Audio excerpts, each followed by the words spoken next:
Welcome to the weekly webinar with Rabbi Pinchas Winston. This is Josh Wander from Yerushalayim. Happy Hanukkah to everyone around the world, and thank you for joining us. Rabbi Winston is running a few minutes late. Actually, he just showed up in the studio right now, so perfect timing.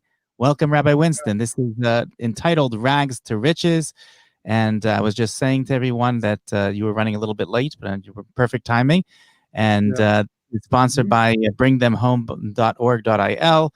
Also, Rabbi Winston's website, which is 36.org, and Israel 365. So without further ado, here's Rabbi Winston.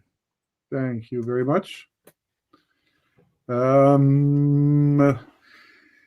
It's a remarkable Cinderella story, so to speak, as I guess they call them. Somebody who goes from literally nothing and becomes second in command of Egypt. It's not the kind of thing that happens every day or happens very often in history, for that matter. But is it really teaches much about our own personal lives, or we're just watching what happens to one particular person and his success story? We see there's people in history, even in the business world, for example, who start with absolutely nothing, and then they're able to accomplish so much in such a short period of time. And you see a lot of stuff with mazel. Mazel, usually is translated as destiny, meaning it's kind of in the cards for the person. Everybody's got a personal mazel, personal destiny in life. And even though the Talmud does say that a Jew is able to rise above their mazel, for the most part, it means we can mitigate it. We can't actually change our mazel completely, contrary to popular thought, that a certain amount does have to take place, but we can mitigate it, meaning that we can make it better, or God forbid, we can make it worse even. And there's certain examples in the Talmud of this type of a thing, but if a person is doing what they're supposed to be doing, if a person's on track, they're on the same page as God, they're with the program, and you have to understand what that means too. But particularly if you're somebody who is geula oriented, you're redemption oriented, that's a very, very important key factor in Yosef's story, because we see from the very beginning that he is somebody who, he's thinking about the bigger picture. He's someone who's focused on, how he can somehow play a major role, and he feels destined to play a major role. Certainly his dreams played into that, but what did he have to do anything specifically to become the kind of a person, or was it just natural? Was just his mazel? Was it just the way he was created, the way he was born, certain type of soul? Because we know that soul natures do make a difference in terms of what we do in life and what we accomplish in life. They certainly affect our attitude and reaction to things. Some people have a certain soul that is very hard to be patient, very hard to to be able to be consistent and to stay with something. I know that personally, for many years of my life, I had a kind of reputation growing up in my house as somebody who would begin something, wouldn't finish it. I would just lose interest at some point in time. On the other hand, I would take apart trains, to see how they worked and to understand that. And it wasn't until much later in life I began to write books and focus on other projects that not only did I stay with things, but for years I would stay with something.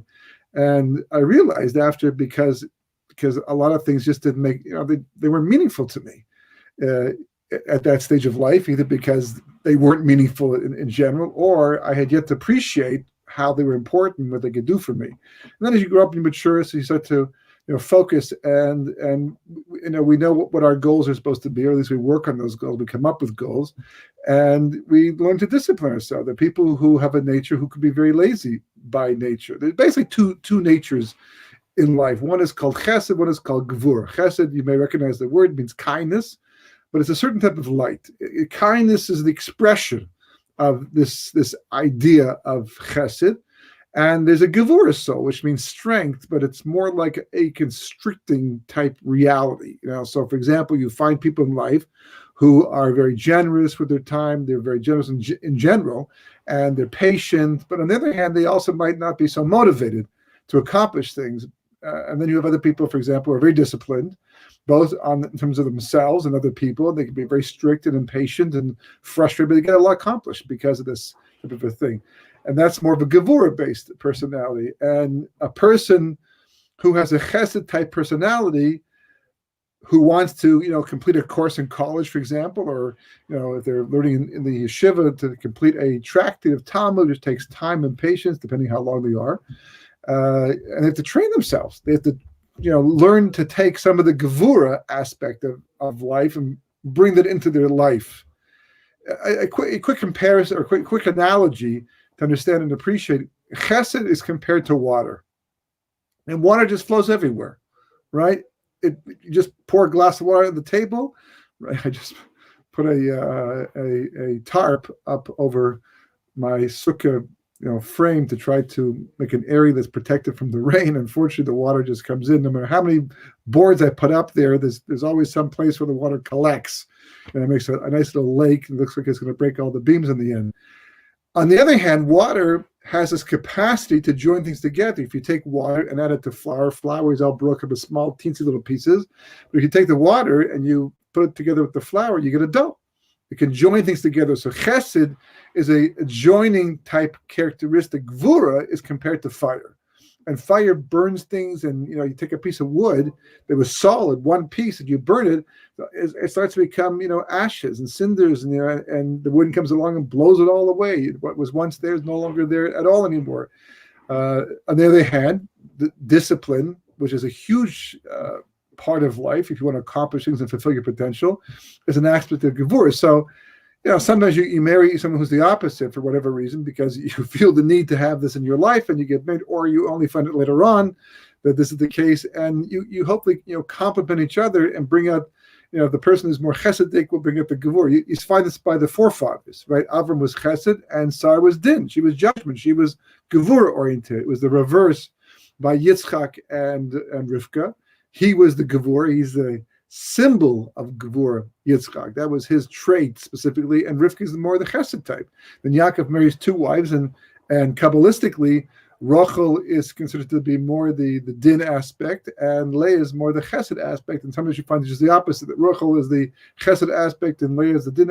But we're constantly trying to balance ourselves out, because we recognize, well, someone who doesn't have discipline because they're more chesed oriented will be either they'll admire the person with discipline, or they'll at least even be jealous sometimes of that person because of the discipline. On the other hand, the person who's very gevura oriented is a tough person to be around, and they may have no friends. They're the kind of person who everybody in the office talks behind their back and says, "Boy, that guy's nasty. He's a shrewd boss, and he's very hard to work for." They may do what he says, but you don't make a lot of friends when you're gevura oriented, and you feel it. The fact that the person has a difficult time connecting with people, even though that's his nature, everybody needs people. We all need relationships. It's the bread and butter of life. It's what really adds life, and then finding a soulmate may take more time, and raising kids, that they should grow up with the proper attitude and appreciation of life. A parent has to take into account their personality and how it's affecting their children, because even though we can go in and out of anger as adults, one moment we're angry, then we can make up, but kids are affected for the rest of their lives. And I think every parent comes to realize this, unfortunately, too late, and it's very hard to control. But this is the ongoing reality. So Yosef also has a specific type of a trait. His soul is a combination of different aspects, but he's also corresponds to, in Kabbalah, was called Yesod, and Yesod is one of the Sfirot, which is a conversation unto itself, but it's more of a Geula reality, and as a result of that, his mentality is, in that realm. That's where he's living. Now, the truth is, all the Shvatim were, in fact, thinking like that, because the whole reason why they sold Yosef in the first place was not because they didn't like him. I mean, clearly they were jealous of him at first, and they hated him, right? Or they hated him and they became jealous of him, right? And then they sold him. But the rabbis point out that this was not a simple sibling rivalry. These people were prophets. These people were great people, greater than anyone living today, including the greatest of our rabbis in this generation. They were on a whole different level. I mean, God was talking to people at that stage of history, and they were the great grandchildren of Avraham, the grandchildren of Yitzchak, and their father was Yaakov Avinu. So they were phenomenally elevated people. So they cannot be capable of simple, sibling rivalry where It's not, people, siblings will be upset with one another, and it's not always because the other person has done something wrong. Just that personalities clash. And I don't like you. That bugs me. That annoys me. That's not the shvatim. That's not the shiftei kat. That's not whatever they felt, however they responded to the situation, is because they were looking at the bigger picture. They were thinking Jewish people down the road, the Jewish nation. In fact, the Medrash says that Yosef per se was not the threat, but his attitude and his energy, they felt, would at some point in time lead to the wrong thing, like idol worship, like golden calves. Now, it didn't lead to the golden calf that happened at Mount Sinai, because that was a bunch of people who got involved with that. But it did eventually lead to golden calves set up by Yeravam ben Nevat, who came from the tribe of Ephraim, who was from Yosef, and he set up golden calves after the time of King Solomon, when the kingdom split into two, and to try to intimidate, or at least to encourage people not to go down to Jerusalem in the temple. He set up these golden calves. And that was a function of his attitude that they felt would come eventually from Yosef. So they were thinking to protect the Jewish people in the future. So that's why they sold Yosef. And they assumed that God was, in agreement. In fact, the Medrash says that when they sold Yosef, that they actually made God take an oath that he would not tell Yaakov what they did.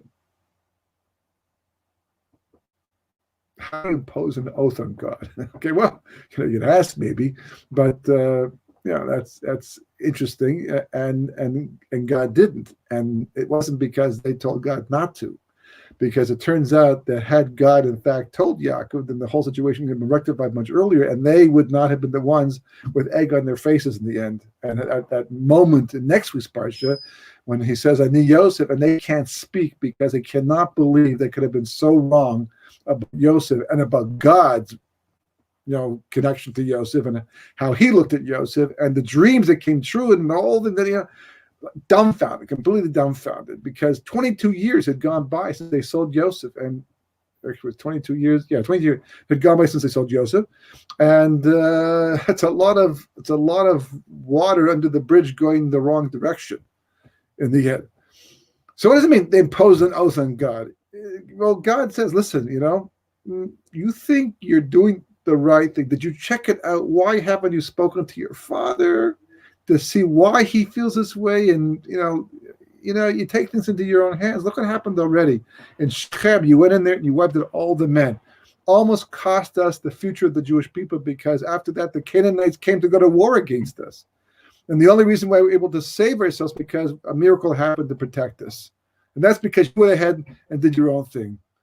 The same thing, with Yosef. You went ahead and did the same thing. Yaakov doesn't know that yet, but it's going to come out later. In fact, the moment in the parsha, this week's parsha, that's really interesting because you can kind of feel the shift, right? What do I mean by the shift? I mean that basically you have a moment where it seems like Yaakov has been pushed out of the picture, right? Been pushed out of the picture, and you no longer control the situation, and the brothers take over. They take over Shechem, they take over selling Yosef, and like they're the ones in charge now. But everything goes awry, everything goes wrong. Shechem is a disaster, and what happened with Yosef ends up being a disaster in the end. So when they as the story starts to unfold, and Yosef starts to do this thing, so they go. Let's pick up the story and the narrative and see what actually happens. So eventually, once Yosef comes out of jail and he interprets the dreams of Pharaoh properly, and Pharaoh says, "Yes, this makes a lot of sense to me, and you are definitely innocent of your adultery charges, and you're a great person to lead this country and prepare us for the upcoming famine that you're talking about." Once all that happened, now he's the vice president of the United States of Egypt. Sorry, but he's now in his proper position, and then the famine begins, because that's what it's all about. This whole story is about the brothers coming down. I mean, we have to rewind. This whole thing happens because God told Abraham, back in his time, that the Jewish people, his descendants, would go into a foreign land, not theirs, for 400 years. It didn't have to be Egypt, but it ended up being Egypt in the end. There's kind of not a lot of choices at that time, but it ended up being Egypt, and this is all to fulfill that prophecy. They had to go down. So Yosef has his dreams. He gets sold because of the dreams, goes down to Egypt, goes into jail. You can read the Torah itself. It's a good idea. And now he's in position, so now the famine begins. And Yaakov sends his sons down, and they go down. There's 10 brothers. Binyamin does not go down because of what happened to Yosef. And the 10 brothers stand before Yosef. He accuses them of being meraglim. He says, you're spies. Well, first it says he recognized, he remembered his dreams. Now it's interesting. He forgot about his dreams apparently, because now seeing his brothers, it was only once he saw his brothers that he realized that this is the fulfillment of his dreams. Because why? Because they're bowing down to him. That's what the dreams, up until now, to become vice was one thing, but to actually bow down like the dreams foretold, now they brought the dreams to light and to life. And it says he recognized them, but they didn't recognize him.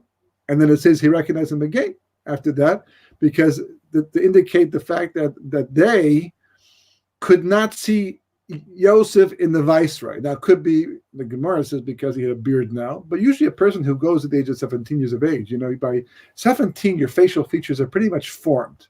You look older, and you can change, but 22 years is not that much of a change. Now you have a beard, it's going to hide. Well, Egyptians dressed a certain way, and he probably also dressed the part, and maybe they even had makeup on at that time. But the real reason why they couldn't recognize him, because it was just too far-fetched as far as they were concerned. They haven't got the message yet.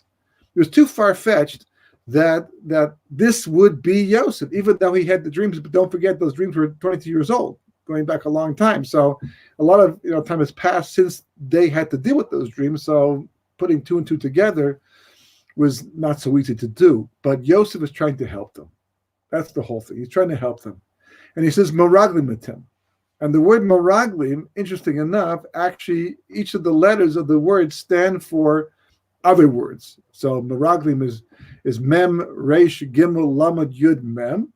And the Mem stands for Me'imi, which means from my mother. The Resh, of course, is Rochel. My that's Me'imi Rochel, my mother Rochel. Right? Genavtem, you stole me, kidnapped me. Right? The Midyanim, because that's what the Torah says. First he was sold to the Midianites who were passing through. Yishmaelim, and they then sold him to the Arabs, to the at that time the Egyptians. Mechartim, you sold me. So he's talking in code. Now, code usually only works, if the other side's expecting the code. If someone starts talking to in weird words, or these words that make sense, but the context doesn't make sense, you don't start saying, is that a code? Is he talking in code? This vice rate for some reason, is this like Morse code or something? What's this Meraglim? They only hear the word Meraglim. Spies. And it fits inside the context, right? For sure. He's accusing him, and he explains himself. You came to spy the land, so they're only hearing that they actually are being accused of spies. And it's very interesting because the Rizal points out that there was also a deeper, more Kabbalistic meaning in all of this, and that is that Yosef was saying that later on you will reincarnate into the spies of Moshe's time, who actually will go out and spy the land. And if you don't fix up what led to this situation, then you will have a problem later on in that situation. And they did. We're still in exile because of the spies of Moshe's time, and Yosef's trying to fix up this problem back then. So what is Yosef doing by it? Why is he, hinting in such a way that is almost impossible for anyone to figure out? That people learning Chumash for thousands of years now who don't know about this hint. Is it really true? What's happening? So there's other things too. What happens is that after Yosef accuses them of spies, and they start to spill the beans that they're really 11 brothers, and one's back home, and one went missing. There were really 12 brothers originally, and one went missing, and one is back home. And so Yosef then sets up this fantastic finale by saying that I will believe you if you go back home and bring back that little brother, because he wants to put them through the whole thing all over again. He wants to bring out a perspective that they haven't had until now. They haven't had it at all. They won't have it until maybe perhaps the next week's parsha. And the truth is, they never completely get it And it's tied to Hanukkah as well, because tonight is the 8th night of Hanukkah, Zos Hanukkah. And the word Zos in Kabbalah usually alludes to a certain level of intellectual, spiritual clarity. The kind you can say, that's God. You can point with your finger and say, that's God. Zek, Kalev, Ambehu. They actually see, and it's palpable, the reality of God to such a degree, you're 100% clear. My Rosh Hashiva is referred to as 5-finger clarity. Just like you can look at your hand and say, yes, there are 5 fingers, or 4 fingers, and 1 thumb, right? I can see that. It's that clear to me.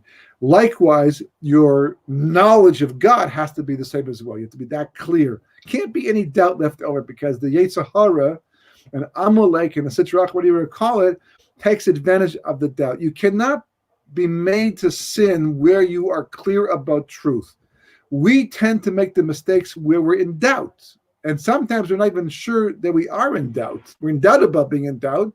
But the Sitra Achra, the Yetzer Hara, figures it out. You have a situation, and all of a sudden, you're confronted, and you start waver, and only later on, after making the mistake, do you say, I really shouldn't have done that. I don't know what I was thinking at the time, what came over me, but that's what happens. That's how a chet takes place. But in the meantime, right? So Yosef is giving them all kinds of clues, because he's testing them. He wants to see what's happened until now. He's softening them up. He's changing them. He's putting them through the situation the same way that they got rid of him, because they thought he was a danger to the future of the Jewish people. He was doing this to them to make sure that they didn't interrupt or cause problems to the future of the Jewish people. Because if we start dealing with one another the way they were dealing with Yosef, the nation's never going to survive. And we have a lot of those problems. We have for thousands of years now. We've had civil wars, even. And the way to find out where they're holding is to put them through all of this. And that's why you find there's one major turning point in the entire parsha where first of all, when Yaakov says to the brothers, when they go back, I left that part of the story out, they go back home after leaving behind Shimon, and Yaakov, they tell the story about the money in the bags and all that, and eventually they have to go back again. And Yehuda says to Yaakov, he says, listen, he told us we cannot go back. We cannot see his face if we don't bring back Binyamin. So Yaakov says, well, why did you have to even tell him about Binyamin? And Yehuda says, what do you mean? This man knew everything. I mean, so many things about us. He even knew that the wood that our cribs were made from. Well, yeah. Sorry. Boker Tov, it's like divination, maybe. Do we believe in stuff like that? Well, yeah. I mean, back in those days, black magic was real. Today, it's hocus pocus, but back there, it was a real reality. You could work through the side of impurity to accomplish Kabbalistic things. I mean, that's really what black magic really was. It was Kabbalah without the connection to God, which is the problem. Real Kabbalah, it's clear that's God doing it, but you're acting as a conduit for his light. And it makes it holy in the end. And Yaakov is picking up. It's kind of indicate, you can kind of see how it's possible that Yaakov is aware of what's actually going on, at that time. He senses that Yosef is probably alive and well down in Mitzrayim. And when he finally has to acquiesce and let Binyamin go down to Egypt with the brothers, so then he says, well, if we're going to do it, here's how we're going to do it, on my terms. The way you can feel him take back the power from his sons. The sons have tried to take over the business and almost ran it into the ground. And now Yaakov says, well, that's it. I'm coming out of retirement, and I'm going back into parent. I'm going to be the leader once again. And here's how we're going to deal with the situation. Of course, what he does leads to everything. And some people say that Yaakov and Yosef are actually in communication with each other through these events.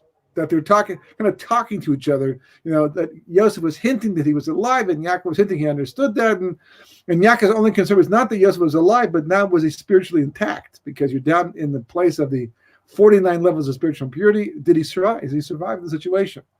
So it plays itself out, and finally, what happens is basically, Yosef, pushes him to a point, and there's one key phrase, in the entire story that indicates the extent to which Yosef's plan is succeeding, and that is Reuven says, you see, you know why this is happening to us? You know, like God, it's all from God, folks. It's all hashgacha, but it's all divine providence. This is God doing this to us. Yosef, this guy, the viceroy, this Egyptian, whoever he is just the means to accomplish this. But you know why it's happening to us? They immediately connected with Yosef. They know this is what they did to Yosef. This is the reason for that. But Reuven adds, he says, he was crying to us and he was appealing to us and he was begging us.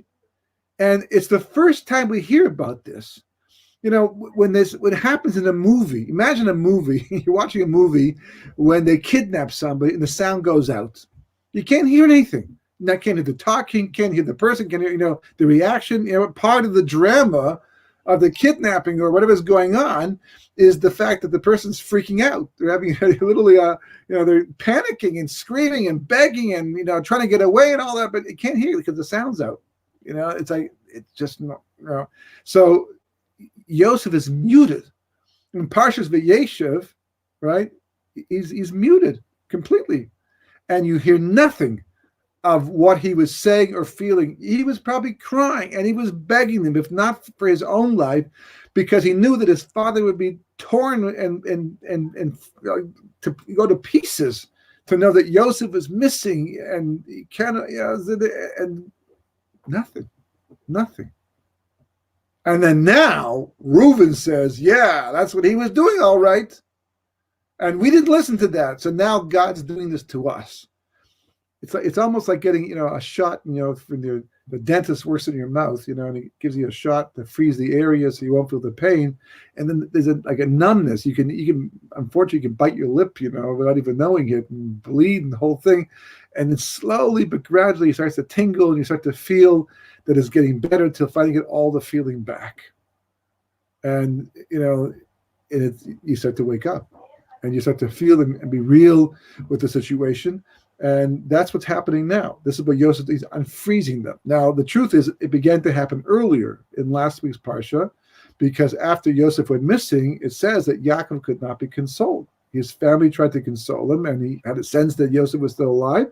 And there's a tradition that if a person is still living, and he's assumed to be dead, but the person is actually living, people cannot be consoled. The mourning won't end. And it kept going on and on and on. And Yehuda lost his position, Rashi points out, because of the fact that the brothers realized it was probably a mistake. Well, probably it was a mistake, and Yehuda led them down that path, and therefore they blamed Yehuda for it, and therefore they demoted him in the end, and becomes he's separate from everybody because of this whole situation, and they get more and more soft in the entire.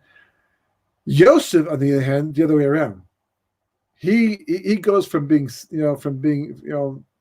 soft to becoming hardened in the end. In fact, when we hear Yosef talking to his brothers, it's very hard to comprehend how Yosef could do that. Now, if you're a revenge-oriented person yourself, then you'll say, well, that's exactly what I would do. What Yosef is doing, I would do it too. I'm viceroy. I command the mightiest army in the world at that time, and my brothers who sold me up the river without a paddle, and here they are. I'm going to get back at these guys big time. I'm going to put them to the ringer and make them suffer all this, Yeah, but that's not Yosef. Yosef is not vindictive. He was not vindictive. It wasn't his thing. You see, look in the Parsha, last week's Parsha too. It says that Potiphar relied upon Yosef completely because he was always successful and God was always in his mouth. Yosef was like this with God. He was connected. He was complete. A person who's that connected to God, who believes in divine providence, hashgacha pratis, especially all that he's gone through, and now he's viceroy of Egypt, he knows he's functioning on behalf of God. He says to his brothers later on, you meant to cause harm to him. That was your kavanah. That was your intention in all this. But I know that this was all God's doing. God did it. He brought me down here to make me viceroy so that when the famine came, we would be able to survive. And I'd be here to set things in motion, to set things up the way it has to be set up. So he's not vindictive. So why is he doing all this stuff? Well, it's not easy, but he had to teach himself that. He had to train himself to be able to do this. In fact, right? You see him cry. When he hears his brothers, they don't know that he understands Hebrew because he has his son Manasseh, who they don't know, acting as a translator between Egyptian and Hebrew. So he's acting, and well, that he could only speak Egyptian. So they're all talking amongst themselves, and he hears the conversation. He hears all the regret and all the, what they're feeling right now, and he starts to cry. It's hard. It's hard for him to be able to do this right now. And in fact, my Rosh Hashiva once explained that he didn't quite finish his job. He didn't become hard enough in the end. How do we know this? Because when the brothers are at this point where they just not getting it, it's just more and more hints and more hints and more hints, and they're still just not getting it until finally they say, well, we're going to go to war. Okay, if that's the way you're going to be, we brought back Binyamin like we promised. You said you let us go. We got our father back home. We've been going through so much already. Our life, and it's like do or die now. So if you're not going to comply with your promise, we are going to fight until the death. If we die in the process, so be it. But we're not going to stand here and go through all this right now. So when Yosef realizes they're just not going to turn, that's when he says, "Ani Yosef." He can't, it's a peck. He can't control himself anymore because he just couldn't carry through. But what was supposed to happen was he was supposed to stay with the program, and keep going down that path. And the brothers were supposed to, at some point in time, say, Atah Yosef. They were supposed to get it. They were supposed to figure it out. Atah Yosef. Because that would have meant that they had expanded their mindset. They had been able to grasp the larger picture. And because ultimately speaking, that's what we all need to do. We all need to buy into the large picture. There's two levels of reality. There's God's reality, the objective reality, and it's one track mind, but in a godly way. It's either it's either exile or redemption, and really it's redemption. God has a plan set in motion at creation. Nothing has strayed from that plan. It's all going according to clockwork, and God's leading it, God's guiding it. It's just that, sometimes things happen in a way that we can't understand. The fact that God shares information with us is fantastic, but so many things are left out. We have kind of black holes in our knowledge, specifically to leave room for faith and trust in God. Because at the end of the day, what are we trying to accomplish with our lives? You could be sitting and learning Torah all day long. You could be going to a job all day long. You could be working on whatever you do with your time, your life. Everybody has the same tafkid, the same purpose. And that is to develop a close personal relationship with God that's so deep and so profound that you never get distracted from it for one moment. And that's what Yosef and his brothers are trying to develop, because that's what they have to inculcate into the Jewish people, right? As we spoke about, I think we spoke about it here, but right, Yisrael, the namesake of the Jewish people, and Yaakov's new name after fighting with the angel says, Ki sarisa im Elokim, sarisa im Elohim, because it's an angel, not God, im Elohim va'anashim v'tuchal. The name Yisrael means you fought with angels and with men, and you prevailed. That's our name, that we fought. We're being named because of a battle that we fought and we won, right? I mean, there's so many other more spiritual things that we could be, named for, that you could say, compliment us for the fact that we did that. But why should the name Yisrael embody that particular idea? So what does it mean to prevail? What does that mean? And second of all, why is it that the order is reversed? Because normally you go from the least to the bigger, right? Not only did you fight with man, but you also fought with an angel. Because isn't it more difficult to fight with an angel than with man? With man, like human beings, they're limited. They're not really necessarily connected to God so clearly, and they can be overcome, seemingly. And angels are messengers of God, and you can fight one if it's even possible. I mean, who fights angels, right? You can try to fight one if one happens to come across your cross paths at some point in time and you get to a struggle. Yaakov fights with an angel, and it's how do you overcome an angel? He did, but how do you do it? Which one's more difficult? Well, the verse says that it's more difficult to fight against men. The angel was the easier part. The fact that it says angels first. So what it means is the following thing. It means the tuchal, that you prevailed, means that you never lost sight of the fact that everything was God the entire way through. every last detail. Even the things that seemed that were so godless, it was still God in the end. I was almost late for this year. I was about 2 minutes late. I apologize for that. One of the reasons why was because I was involved in a mitzvah. I had to go to do something else, and normally the trip home at that time of day is not a problem. Happened to be a rainstorm this afternoon. The roads are a little more slippery. And of course, about 7:10, 7:15, there was a big traffic jam not too far from my turnout, but everything's slowing down completely.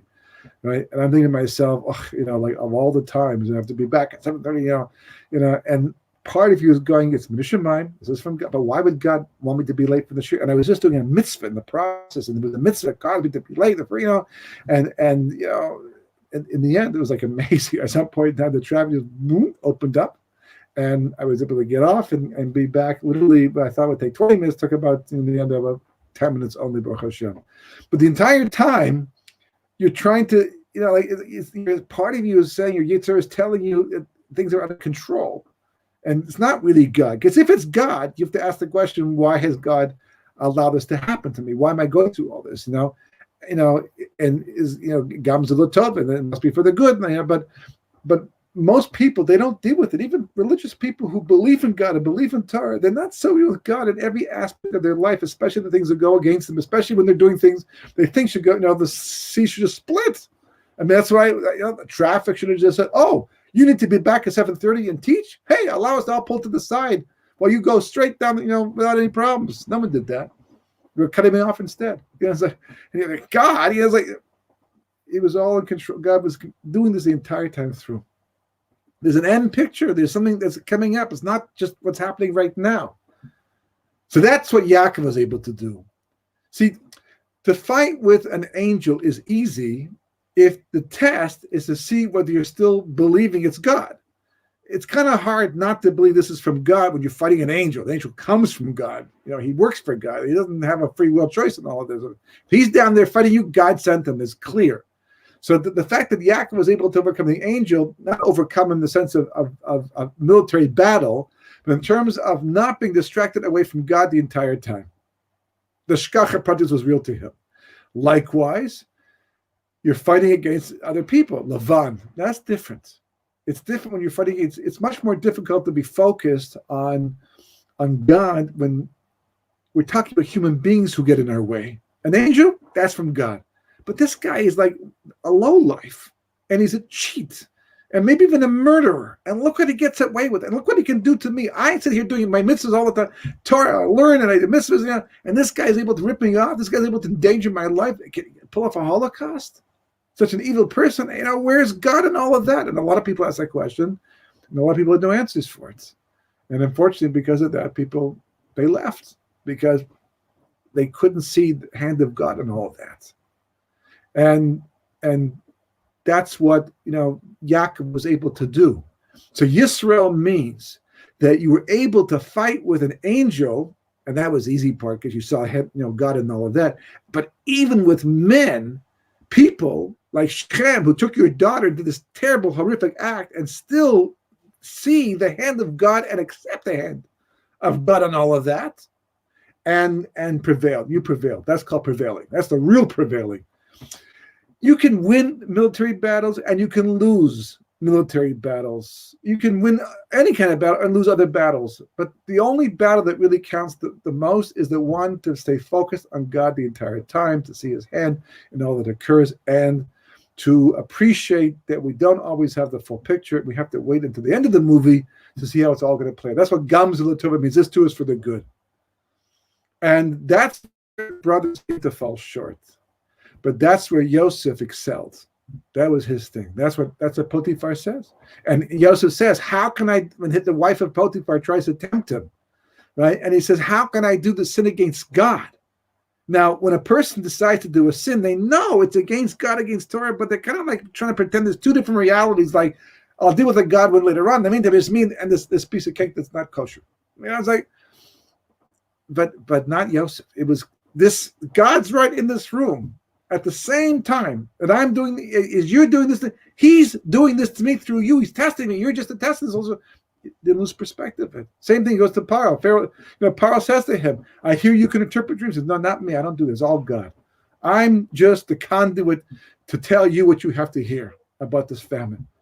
He's completely focused, and that's why he's the Hemshech. He's a continuation of Yaakov, because he's always focused. And he says, you sold me. And most people who would have gone through what I went through with you would have clearly have said that I'm going to get back at you when I get a chance. Not Yosef. He doesn't do that. He says, I understand. This is all God. You're all panicking and worrying that I'm going to take revenge because you're not clear about this idea that that God's in every last single moment of our lives. That was the true rags to riches. Going from a slave, right? He came from a wealthy family to begin with, but to be a slave in Egypt and then to rise and become viceroy, that's one form of rags to riches. But the real rags to riches over here was the fact that Yosef could be somebody who could go through all that he went through and never lose sight of the fact it was all God. He stayed with the program the entire time. And that's why he was so successful. And that's the reason why Hashem allowed him to go through and be protected the entire time and literally go through like a swamp with crocodiles in a sense, right? And never have to worry about them, just navigate right through, because he never lost sight of God in every aspect of his life. No matter how he was tested, no matter what he went through, no matter how much he had the urge to satisfy his Yetzer Hara. And that's the essence of the Jewish people. And that's what Hanukkah brought out in the Chashmonayim, in Matasyahu. This is what the ultimate message, because it's about being in Yisrael. In the Zos Hanukkah, the 8th day, the 36th candle, the Or HaGanuz, all wrapped is all this one message where God basically says, if you ascend, you rise to the occasion to go looking for me, I will come down and I will meet you. In fact, the Vilna Gaon says, when it comes to the final redemption, that's the way it works, right? That the redemption, if we take steps towards redemption, we do whatever we can to put God back into our lives and back into history. And rather, just forget the newspapers. Don't get confused by the headlines. Don't get confused by the stories. Don't let reporters take your way of thinking and take it down their path. We have to stand back and say, okay, that's what they're saying. That's what's going on there. But where is God in all of this? What's God saying through all of this? That's the perspective. When we're able to do that, then we have fought against men, so to speak, and failed. And that is extremely important for expediting the final redemption more peacefully, in a way where great miracles happen on behalf of the Jewish people, and we don't have to go through any more suffering anymore. Anyhow, I wish you all a wonderful last day of Hanukkah. It's a 36th candle, a very special day. Zos Hanukkah, time for tremendous clarity, time to fix things up. And a Shabbat Shalom as well. Thanks again. On that note, 36 candles. Again, we want to recommend that everyone goes to the 36.org website, which is Rabbi Winston's website. And over there, you can find an assortment of his books and his shiurim and his webinars. Highly recommended. Also, while you're there, we'd also recommend that you go to youtube.com/Israel Torah, where you can find our organization, Bring Them Home, which includes many videos and shiurim, also from Rabbi Winston and others, about coming back, the ingathering of the exiles and coming back to Eretz Yisrael. We thank you for your words of wisdom, and we wish you a Hanukkah Sameach. Thank you. Amen.